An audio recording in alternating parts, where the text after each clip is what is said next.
Hello, my dear students. Today we are going to read this chapter named The Sword in the Stone. Sword, we all know talwar, and in the stone, the patthar ke andar. Let us read. King Arthur, famous in legends and history, as one of the bravest and noblest kings of Britain, grew up as an orphaned youth. Before Destiny intervened in the form of his protector and guardian, Merlin the magician, to reveal his true identity to the people of Britain. So, यहाँ पे King Arthur, you must have heard about him. He was a legendary hero, bravest and noblest. But in his childhood, he was a orphan. Yes, so he was not knowing who his parents were. But Destiny had some other plans. नसीब उसका अलग ही था. क्या था? That he was some great king, but that was unknown to others.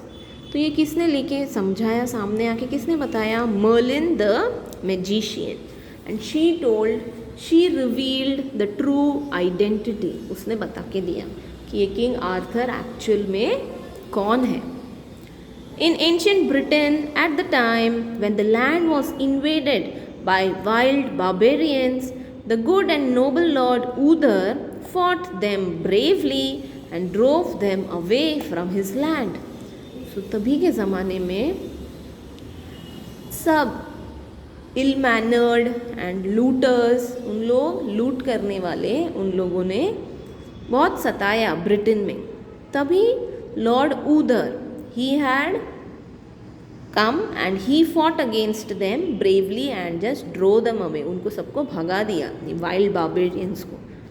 The people made him king of Britain and gave him the title Pendragon, meaning dragon's head. तो वहाँ के लोग बहुत खुश हो गए, सब safe थे, and that is why they gave him the title as Pendragon, means head of dragon. King Uther Pendragon ruled Britain wisely and well, so he was a very good ruler. The people were content. The people were very much satisfied. But very soon the king died. क्या हो गया? वो जल्दी मर गए. It was thought that he had been poisoned by some traitors.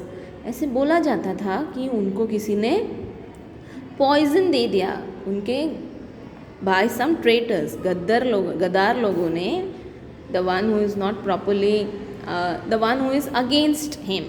Yes, they were no higher to the throne of Britain. But after Uther, कोई भी king बना नहीं, because उनका बच्चा तो पता नहीं कौन है, क्या है.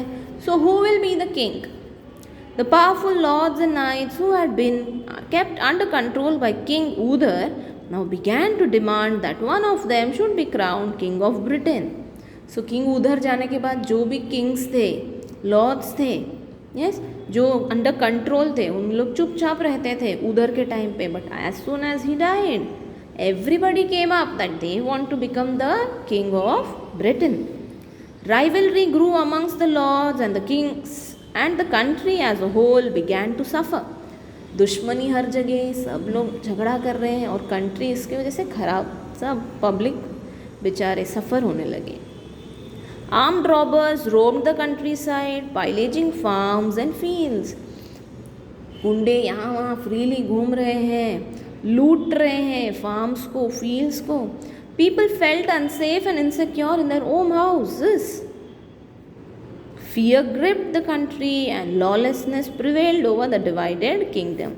सब लोग डर रहे हैं, बाहर आने का सब लोग डर रहे हैं, because they knew that they were not safe. हर जगह झगड़ा चालू है, कुछ रूल्स रेगुलेशंस है ही नहीं, इसके वजह से कंट्री सफ़र हो रहा था. Nearly 16 years had passed since the death of Lord Uther. 16 साल हो गया एक्सपायर होके. All the lords and knights of Britain had assembled at the great church of London for Christmas. सब बड़े बड़े लोग क्रिसमस के लिए चर्च पे आए थे, great church of London. On Christmas morning, just as they were leaving the church, a strange sight drew their attention.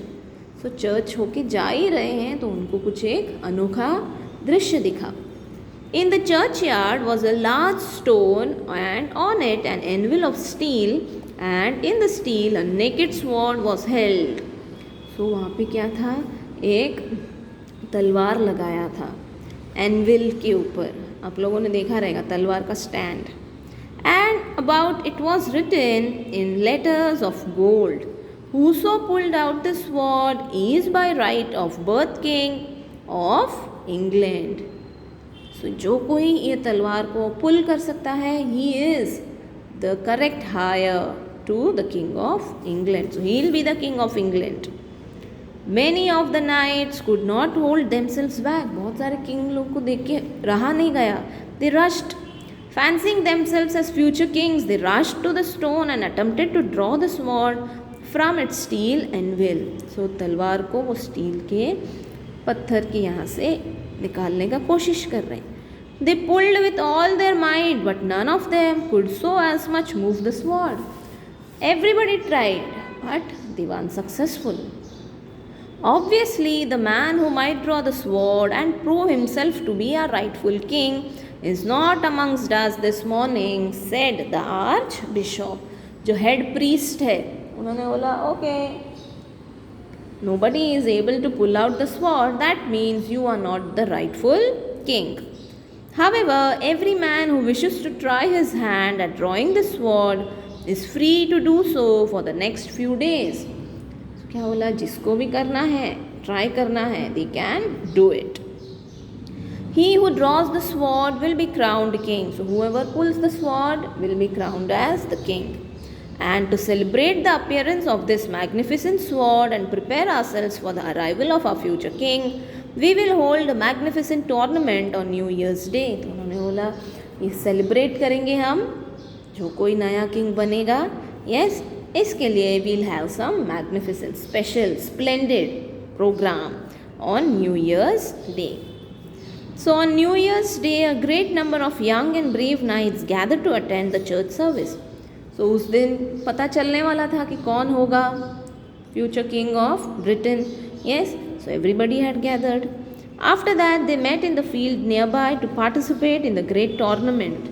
सब लोग participate करने के लिए सब लोग assemble हो गए.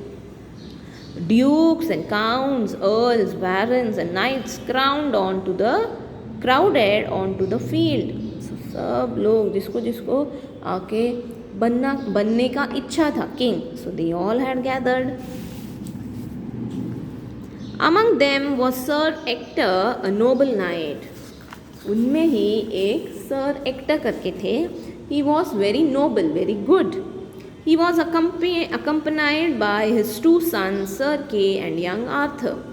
So उनके दो बच्चों के साथ वो आए थे. Sir Kay एक बच्चा and दूसरा था छोटा था young Arthur. Kay was his own son who had been recently knighted. So Kay was his own son, खुद का बच्चा था जो अभी knight बना था. Arthur, whom he had brought up as a foster son, was actually an orphan whom he had raised as his own child. Foster son मतलब वो खुद का बच्चा नहीं था, वो उसका किसी और का बच्चा था जो ये अपने बच्चे जैसा संभाल रहे थे. The good Sir Ector loved both his sons dearly. So Sir Ector did no partiality. Nobody was high or low. दोनों बच्चे एक समान थे.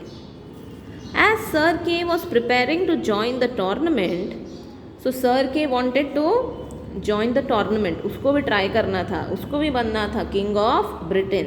So he was trying to be in the tournament. So he realized that he had left his sword behind at home.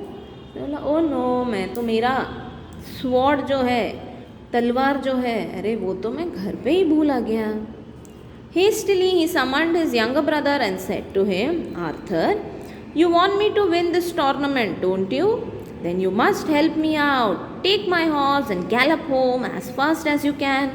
Give my sword and rush back here. Get my sword and rush back here at once. मुझे यहाँ पे ये tournament में participate करना है. बहुत सारे tournaments थे, गेम्स थे. यस, तो सर के wanted to participate in the tournament, but what happened, he had forgotten his sword. वो भूल गया घर पे. So what did he do, he asked or he told Hector, he told Arthur, what did he tell? Arthur को क्या बोला? Please घर जाके मेरा स्वॉर्ड लेके आ जाओ as fast as he can. I am going, called Arthur, rushing off at once. Arthur बोला हाँ हाँ मैं अब भी जाता हूँ भैया. You shall have your sword sooner than you think. अभी immediately I'll go and get it for you. As he rushed past the church, a glint of steel caught his eye. जैसे ही वो चर्च के पास से जा रहा था उसको नज़र आया some shining, the blade of the sword shining brightly in the morning sun. उसने वो sword को देखा. Yes, you remember that sword? Whosoever pulled that sword is the rightful king of Britain. Correct. The sword was mounted on an anvil of top of a black block of marble right in the middle of the churchyard. Churchyard के बीचों बीच उस sword को रखा गया था. It was the magic sword in the stone, but Arthur knew nothing about it. वो magic sword था. Yes, but ये आर्थर को कुछ पता ही नहीं था. All he saw was a sword that was available for taking. उसने सोचा वाह घर जाने का ज़रूरत ही क्या है, मैं मेरे भाई के लिए यहीं से एक स्वॉर्ड ले लेता हूँ, ये वाला ही स्वॉर्ड ले लेता हूँ. Kay shall have this sword straight away, Arthur said to himself. He ran up to the stone, seized the sword by the handle and drew it out effortlessly. Wow, जो सब लोग ट्राई कर रहे थे पुल करने, they were unsuccessful, but he did it very fast and effortlessly. कुछ भी उसको ज़्यादा मेहनत लगा नहीं. He rushed back to his brother and handed the sword to him, breathless with excitement. भाग भाग के गया हाफते हाफते with excitement कि वाह मैंने तो जल्दी लेके आ गया आपके लिए sword. You are back very soon, said Kay. Sir Kay said to him. But hey, this is not my sword. Sir Kay को समझ गया अरे ये तो मेरा sword नहीं, कहाँ से लाया है और आप इतनी जल्दी कैसे आ गए? No, it isn't, smiled Arthur. I thought it would take me too long to get home and bring your sword.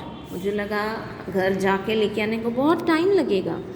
I found this sword in the churchyard. It looked good, and I thought you could use it just for today. We'll of course put it back when the games are over. अभी तो मैंने निकाल लिया है, games होने के बाद हम वापस वहीं पे रख देंगे. No need to waste the time, and that's why I pulled this sword for you. Children, till here is this clear? Next I'll send in part 2. Okay.